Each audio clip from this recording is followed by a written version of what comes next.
Good evening and welcome to our virtual event for the Gentilly Resilience District at Dillard Wetlands Project. My name is Atiana Cordova and I am the founder of WaterBlock, which is an urban design studio that works to advance racial and environmental justice in our built environment. And we've been serving on the design team as the outreach consultant for this project.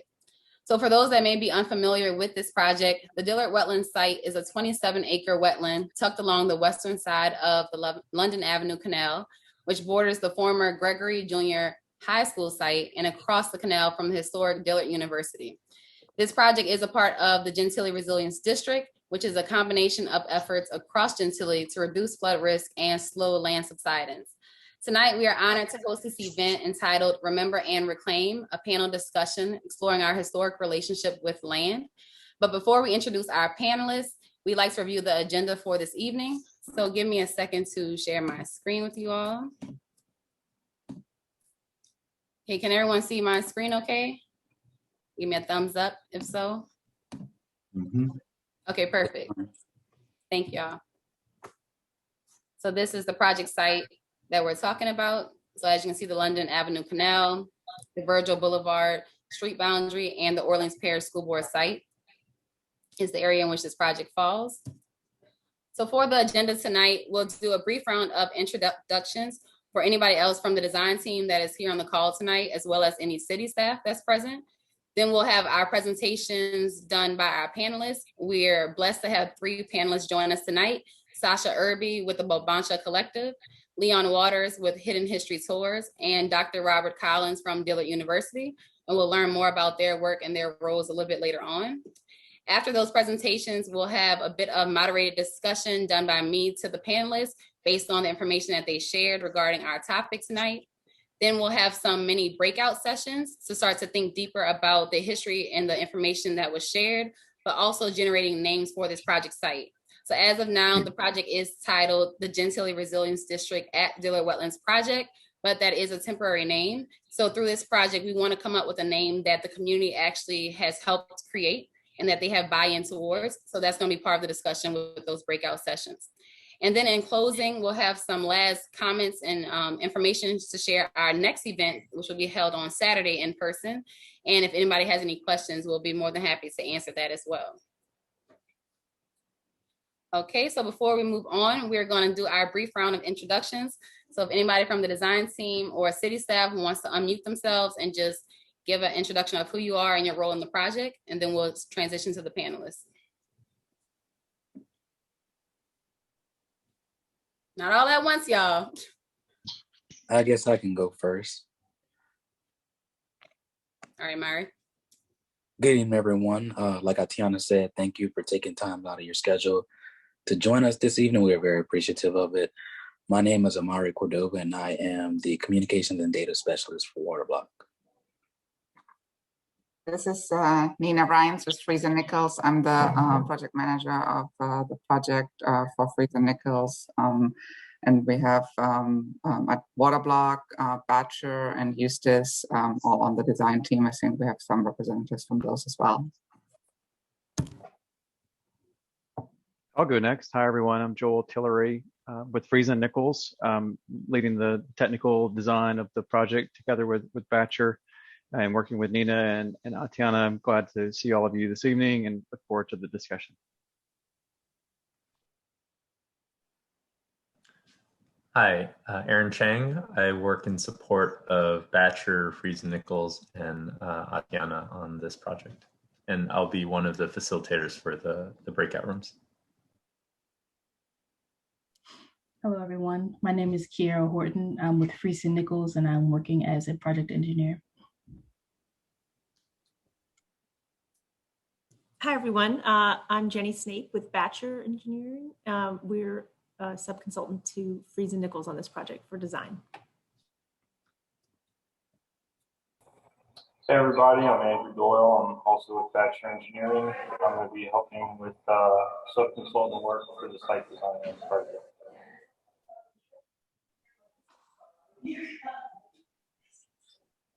I'm Mark Schexheimer with Batcher Engineering, working with the design team as well.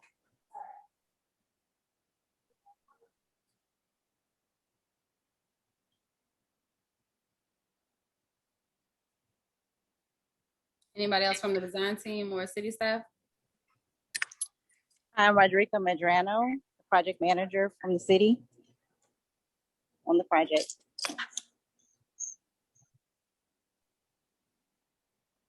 Thank you, Rodrigo. I think that may be all we have from the city. Give a few seconds for anybody else to chime in case not. Okay, well, thank you all for giving your brief introductions. Now we're gonna switch to our panelists, which we are very excited to have join us this evening and share information related to this topic. So our first panelist for this evening is Sasha Irby, who is a two-spirit, non-binary Osage, Lakota, and Southeastern artist, medicine maker, educator, and revolutionary instigator based in Bulbancha, which is the original Choctaw name for this area known as New Orleans before the dehumanizing and brutal attack by Europeans on Indigenous people. Sasha is joining our virtual event tonight to discuss the contributions and history of Indigenous people in Bulbancha. Sasha, take it away.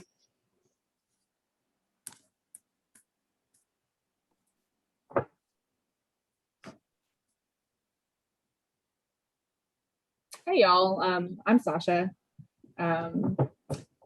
So I'm basically gonna be doing a land acknowledgement here.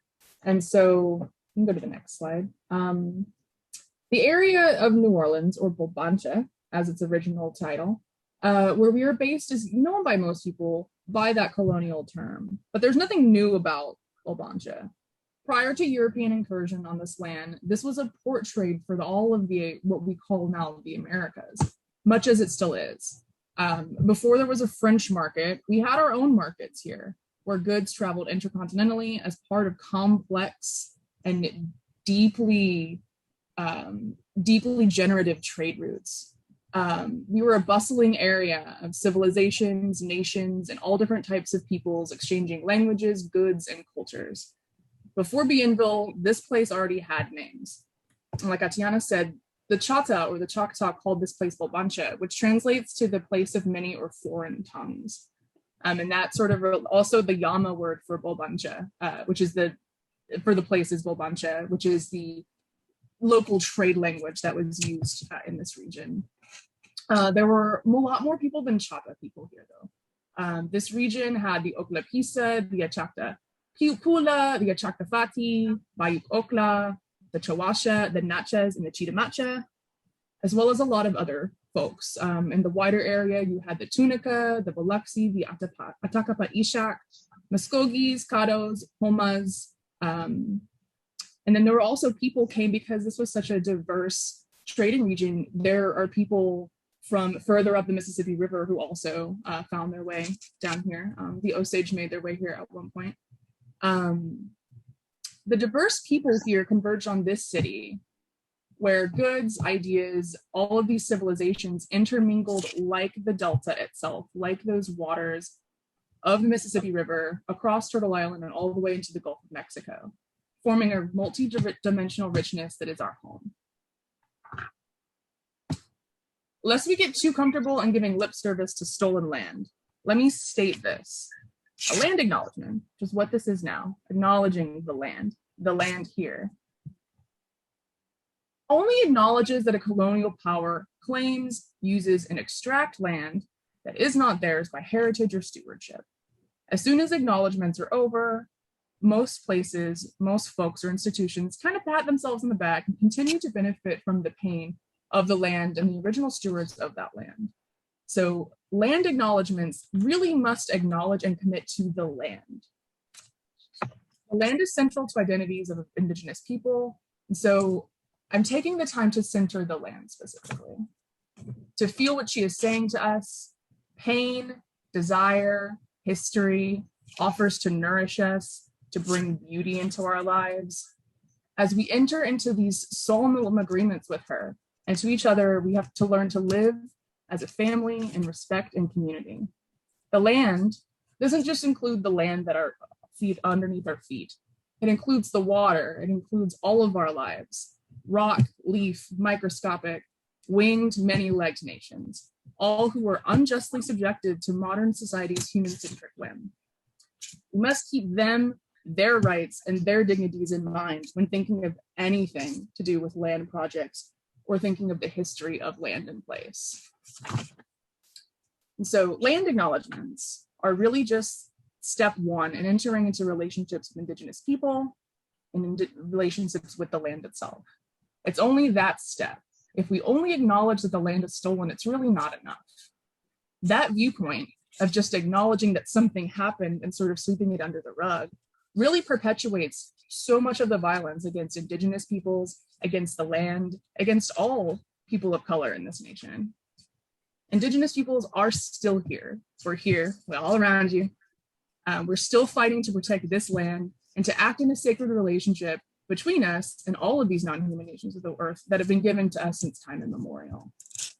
We have to honor our present, the way we move on that land and in the world, as well as our past. These land acknowledgements, but they're really there to acknowledge and think about remembering what the earth expects of us, the sacred instructions that have been given to us, to walk in a good way, to take what you need from the earth and to give as much as you take, to act with deep care, to speak truths with courage, to fight to protect the earth and those who cannot defend themselves, to understand that everything is connected and walking in a good way means striving to be in right relationship with all things.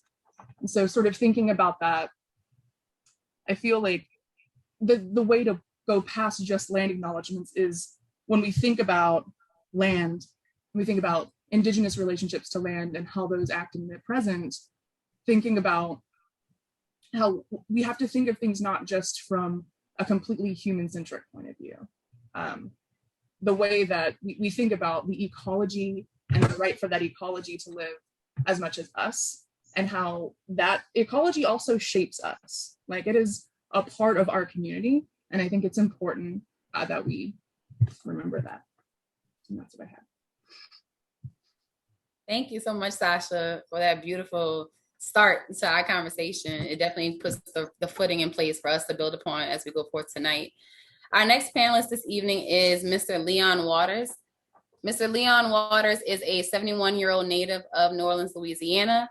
Mr. Waters graduated from Xavier University in Business Administration and St. Awe High School. He and his wife of 47 years have 3 grown children. Mr. Waters also serves as the board chairperson of the Louisiana Museum of African American History. As a licensed tour host, Mr. Waters has been directing tours on Hidden History for 26 years. He is also the manager of Hidden History LCC, a publishing, touring, and research company here in the city. He has published 1 book titled On to New Orleans, Louisiana's Heroic 1811 Slave Revolt. This 300-page book is a story of the largest slave revolt in the United States that happened in St. John the Baptist, St. Charles, and Orleans parishes. Mr. Waters is currently authoring 2 books to be published soon. Mr. Waters shares that he has been working on the interface of social classes and mass resistance in a variety of forms. This includes an examination of social history, that is hidden history, as he calls it, social inequality, and resistance itself, the hidden voice of the victim, and particularly the voice of the buried former enslaved in the political economic history of wars. As part of his day-to-day activities, Mr. Waters writes numerous articles on history and is a frequent presenter at conferences here in the United States and the Caribbean, including Martinique, Guadeloupe, and Haiti. And without further ado, Mr. Waters, you can start. Oh, all right. Thank you very much for that lengthy introduction. You probably could have said all that in less than a minute. So I do want to thank the Ms. Cordova and her organization, The Block, giving me the opportunity to participate in this conversation. I've been asked to share some things on the Maroons, particularly the Maroons in the area that's up for a conversation this evening, the Dillard community area. Before I get into that, I want to just say a couple of things very briefly, piggybacking on the previous presenter, Ms. Sasha Irby. During the time that Ms. Sasha Irby was speaking about,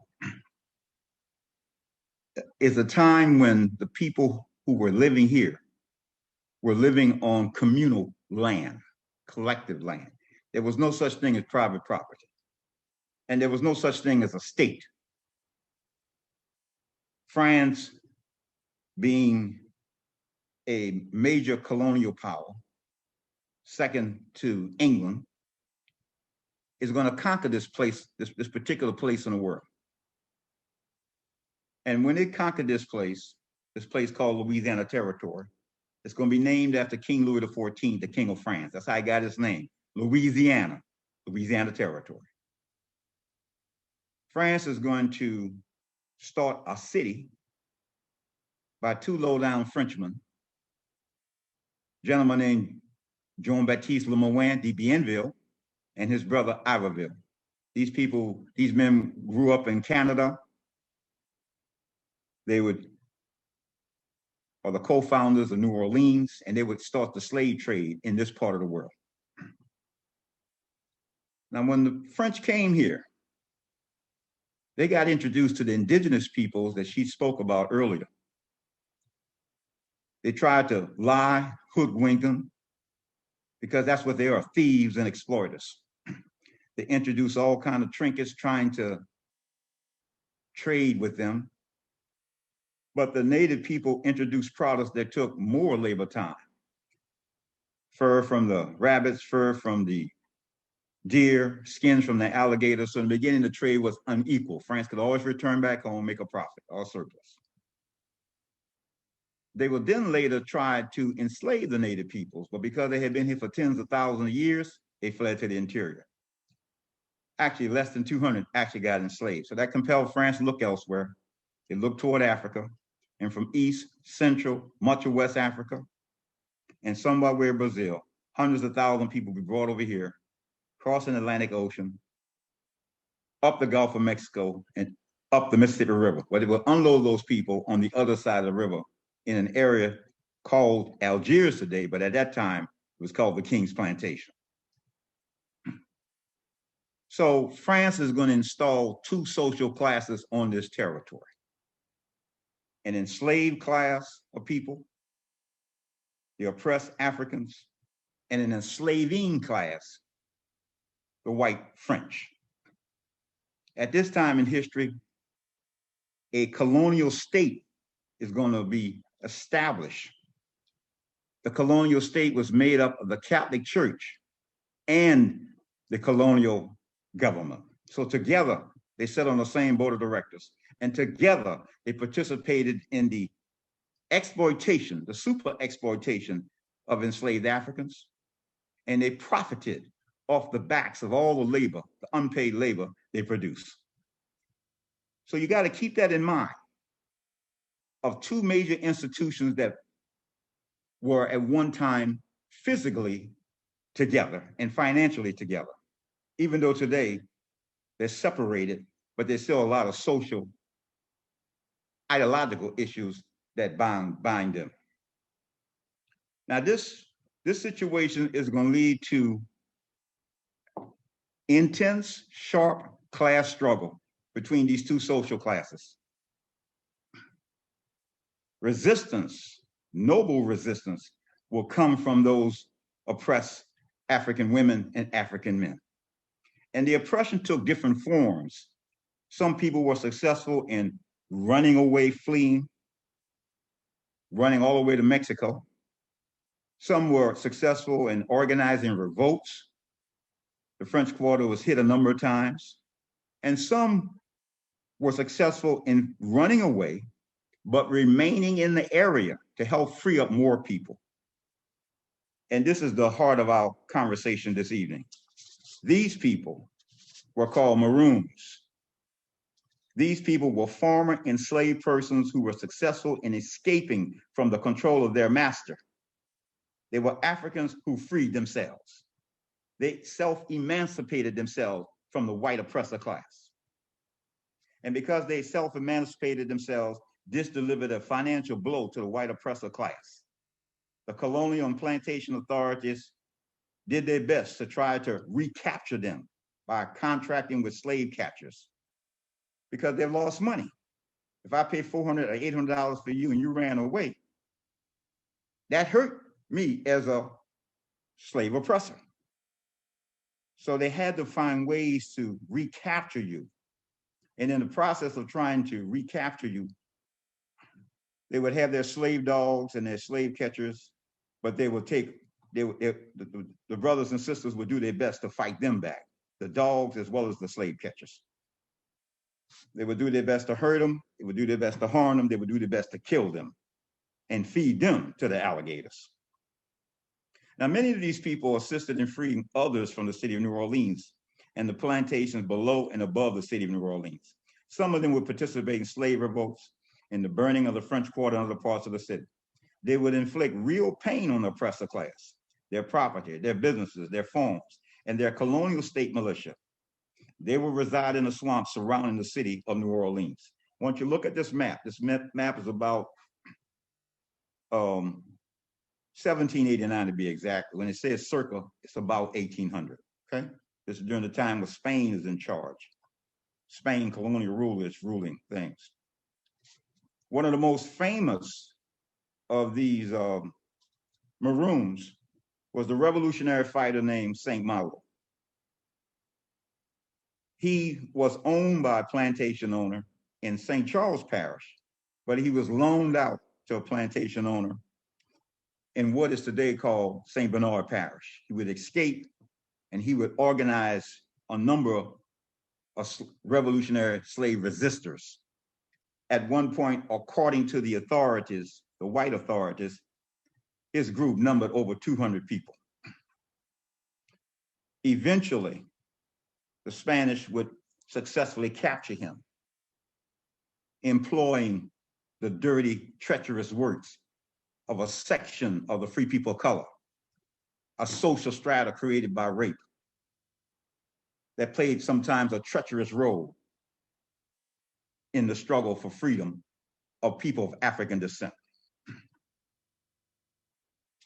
This brother would be captured and he would be executed, hung in front of the St. Louis Cathedral Catholic Church on June 19, 1784. The bishop at that time was Bishop Cirillo, who publicly agitated, catch him, and kill him. Can you imagine that? Next time you go to St. Louis Cathedral Catholic Church, walk in the vestibule, go to the middle aisle, and Father Bishop Cirillo's name is on a plaque. Shameful of what they did. So for those people who are considering Juneteenth celebration, you may want to consider to add the marvelous hero of St. Malo, executed June 19, 1784. Some may want to think about renaming Jackson Square his name, but that's an idea. We're not going to get into that tonight. Now, some of these brothers would later join the Corps d'Afrique, black regiments of the Civil War, before the name was changed to U.S. colored troops to fight for freedom with arms. So with that little brief introduction, I want to center on the area we're talking about now. On your left is a small drawing of what Maroons look like. They wore what was called baggy pants.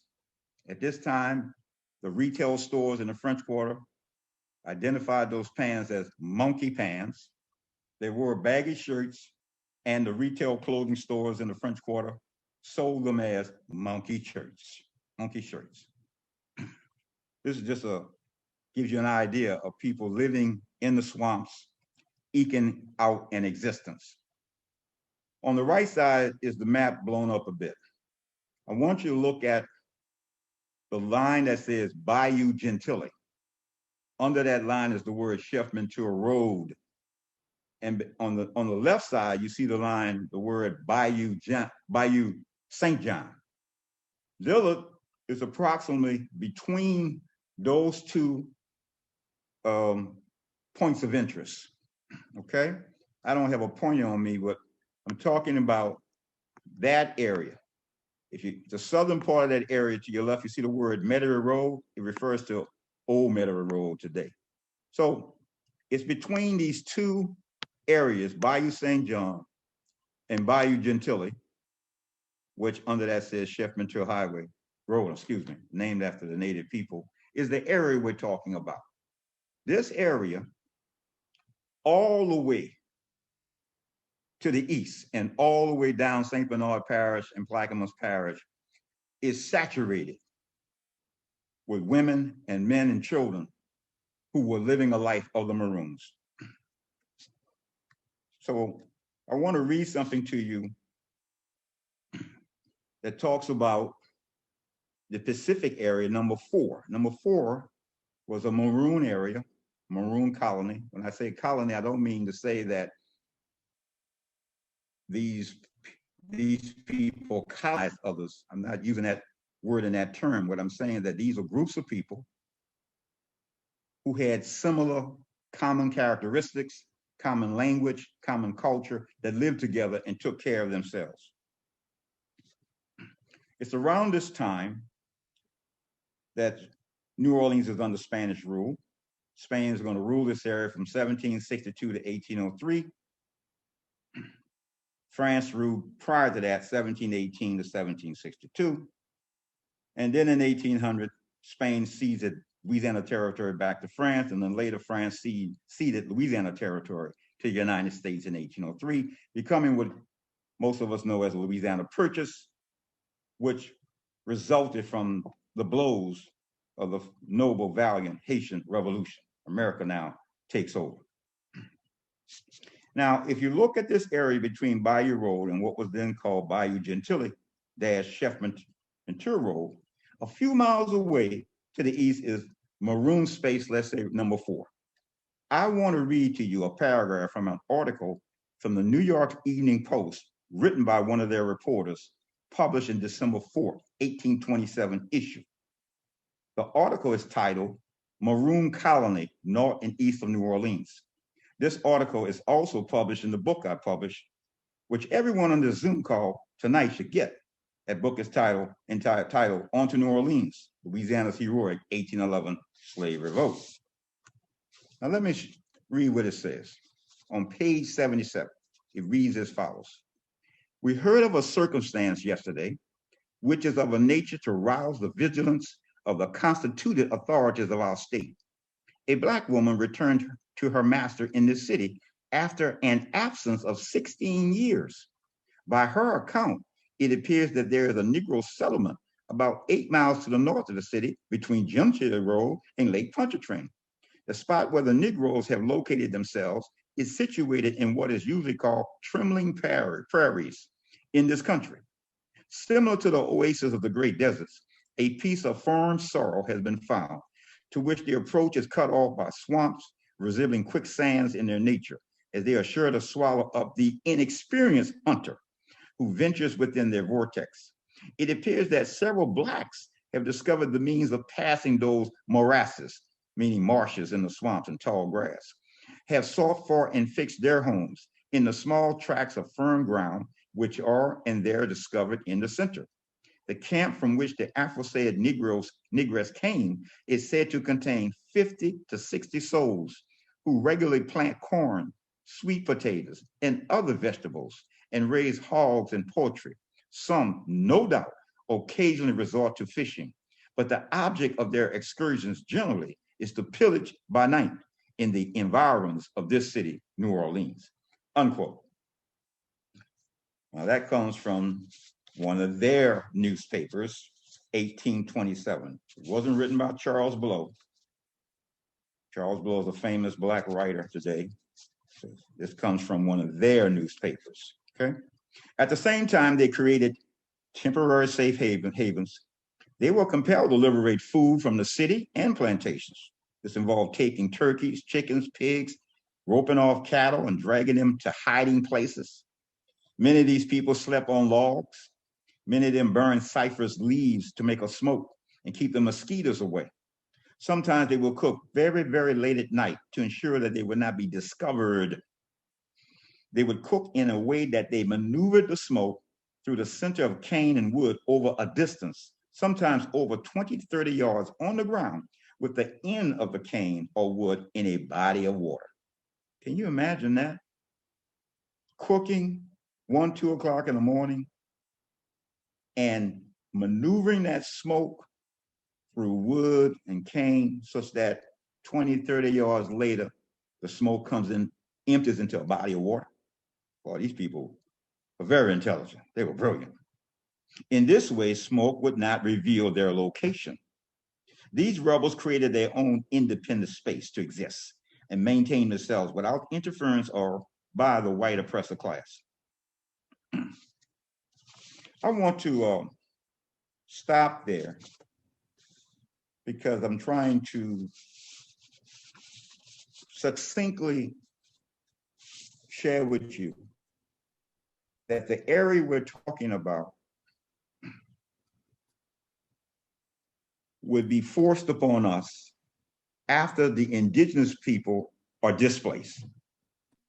And our ancestors will use this area as a means to start their own independent form of living, and as a means to launch attacks on the city and plantations to free the other people. Later on, some of these men would join the Corps d'Afrique in the Civil War and finish the job in defeating chattel slavery. So there's a lot we have to be grateful for in terms of the revolutionary vigilance, the revolutionary character, and the revolutionary fortitude of these men, along with these women and children. In closing, I want to encourage you to get familiar with this book called Slavery as Exiles, the story of the American Maroons. It's by Dr. Siviana Diouf. This is a brilliant woman, a retired doctor, professor from Schomburg Institute in New York City. This is over 300-page book where she studies and writes on the life of the Maroons, not just in Louisiana, but across the United States, much of it on the East Coast, where slaves were, where Maroons lived in caves, Maroons lived in the thickness of the woods, and they stayed and held those positions as long as they were able to, until they eventually were forced out. I thank you for the opportunity to share these few things with you at this moment. Thank you so much, Mr. Waters, for that. I'm sure that's only a snippet of all the history that we could have tonight on this call, but thank you for sharing that information. Before moving to the next presenter and our last presenter for this evening, we'd like to offer just a moment of silence for all of those that have lost their lives due to racialized injustice and just the descendants of Indigenous people, Maroons, Black people, and other communities of color that are still impacted by those injustices today. So just a moment of silence.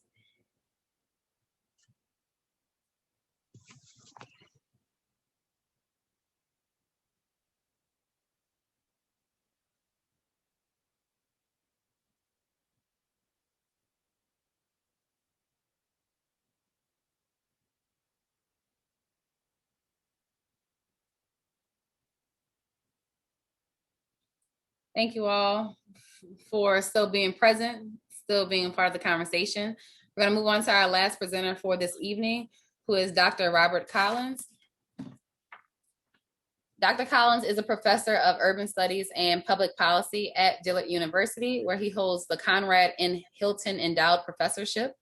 Previous positions Dr. Collins have held include founding dean of the College of Arts and Science and associate vice president for academic affairs at Dillard University. Dr. Collins also served on the urban planning faculty at Harvard University. While at Harvard, Dr. Collins taught the first course in the US on rebuilding New Orleans after Hurricane Katrina. He has published widely on the politics of disaster recovery planning. And prior to entering academia, Dr. Collins had a career as a congressional staffer working for the former US Senator Bennett Johnson.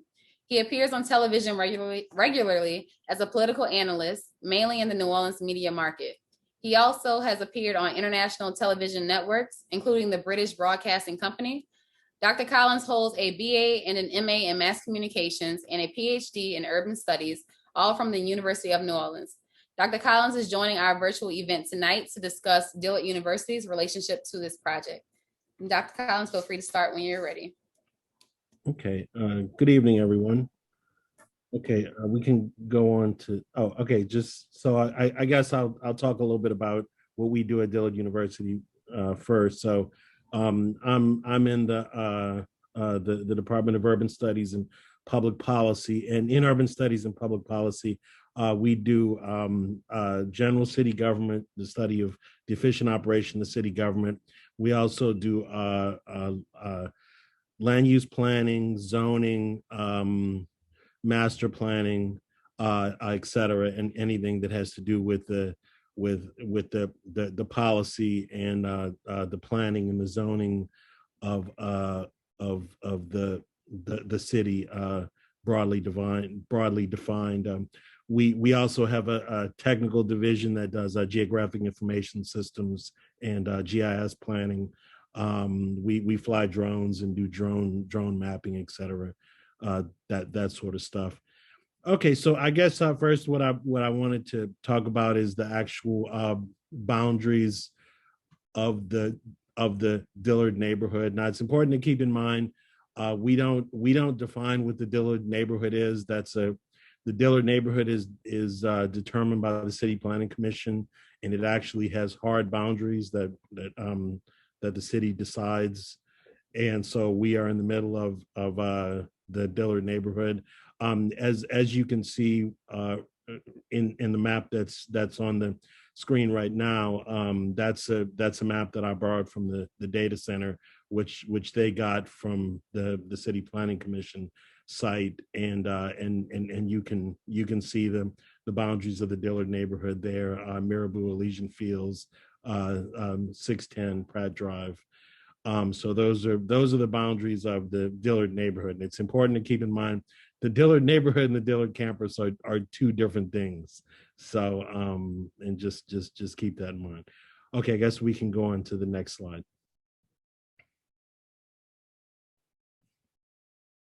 Okay, so here's some just some images from inside of the actual wetlands. We do have Dillard students that occasionally go over there. We have mainly biology and botany classes.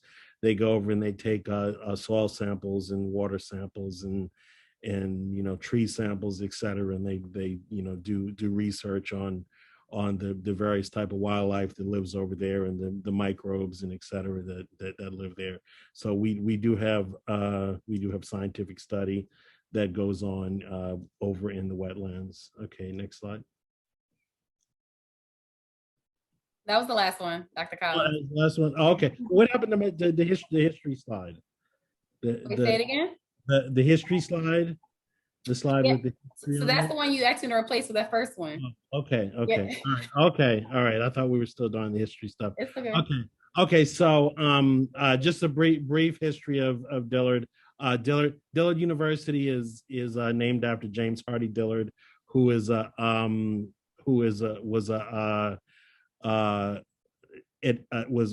educator in the city of New Orleans for many years. He held many positions, including being dean of the College of Arts and Sciences at Tulane University, and he held many other positions. So that's, people always ask me who is Dillard named after. So it's named after James Hardy Dillard, who had a long history of educating African Americans within the city of New Orleans.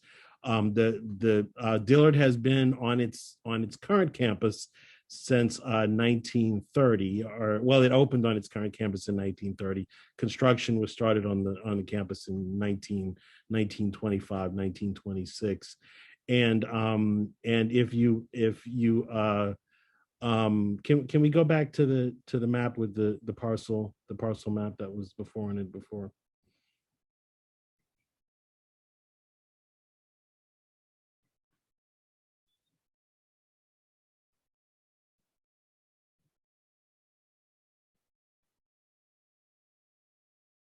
Okay, so and as you can see,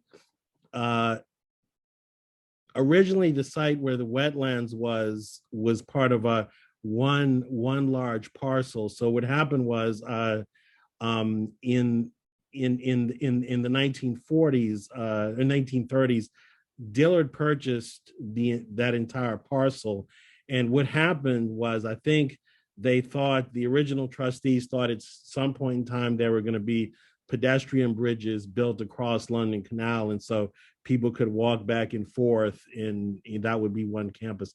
That never happened, of course, primarily because building the pedestrian bridges would have been very expensive, because you can't build normal bridges. You have to basically build bridges that can be flood proof and can take all the flooding that goes on in the area. And so in the 40s, Dillard realized that it wouldn't be cost effective to maintain all the land. So they went ahead and they started selling off the parcels in the 40s, 50s, and 60s, and then but still retained the majority of the land.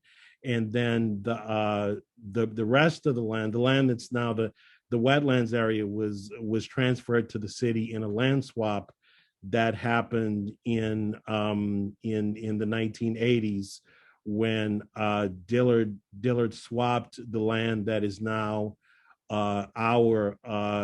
that is now our North Campus, where our duck pond is. That land was swapped with the city, and so the city got the wetlands, and we got the area of campus that's now our North Campus. And so that's why Dillard is currently located only on the east side of the canal. So that's just a little bit of history of our involvement. As far as our future involvement with the area, again, we have students that do scientific projects. Now we'd like for the students to be allowed to keep doing that in some way. We have urban planning students that would maybe like to do some educational projects in the area. We'd also like to get permission to fly our drones to do aerial surveys, and to both to do scientific research and to do some mapping on the area. And so that's just some of our future plans as far as keeping our students involved in the site. Okay, and I think that's all I have. Thank you very much. Thank you, Dr. Collins. I know most of y'all's cameras probably are turned off, but can we just give like a silent round of applause to all of our panelists for joining us tonight and presenting on this information. We thank you all for sacrificing your time this evening. Before heading to our breakout sessions, we were going to do some moderated questions, but I think we got a lot of content tonight that we're ready just to dive in. So we're going to do a breakout session, which will have 2 separate groups. So Aaron will be the lead in one group, and I'll be the lead moderator in another group. And then we'll circle back in about 25 minutes. So let's set up those breakout rooms now. Give me 1 second. But thank y'all so much for joining us. Before we close out, does anybody have any questions? If so, feel free to leave it in the chat or to unmute yourselves and ask the group, and we'll try our best to get you an answer. But in the meantime, I'm gonna go ahead and share my screen again to close us out. Alrighty, so this was one of the 2 events that we have planned for this week for this project. So our next event will be on Saturday, June 12th from 10 a.m. to 12 p.m. at the Tulane Memorial Baptist Church, and is located off of Paris Avenue. The address is on the screen as well. And you can register for that event the same way you registered for this event by going to NOLA.gov/NEO events, and you'll find the registration link on the website. So during this event on Saturday, it's another opportunity. Well, first off, it's in person, but it's another opportunity to just further progress the design for this project. So the design team will be sharing some updates that we've created since the last time we had an in-person event based on community feedback and stakeholder feedback, and just present another opportunity to share other ideas that people have for the project on that day. We'll also have some resource tables talking about what is a wetland, the species and native plants involved in wetlands, and how water filtration systems work in a wetland itself. And we'll have some community groups supporting those efforts. We'll also have some activities for kids. So this is a kid-friendly event. So if you know of children and you're looking for something for them to do on Saturday, definitely feel free to share it with youth groups and other kids that you may just know. And I believe that's it for Saturday. Am I missing anything? Anybody else from the design team or the city?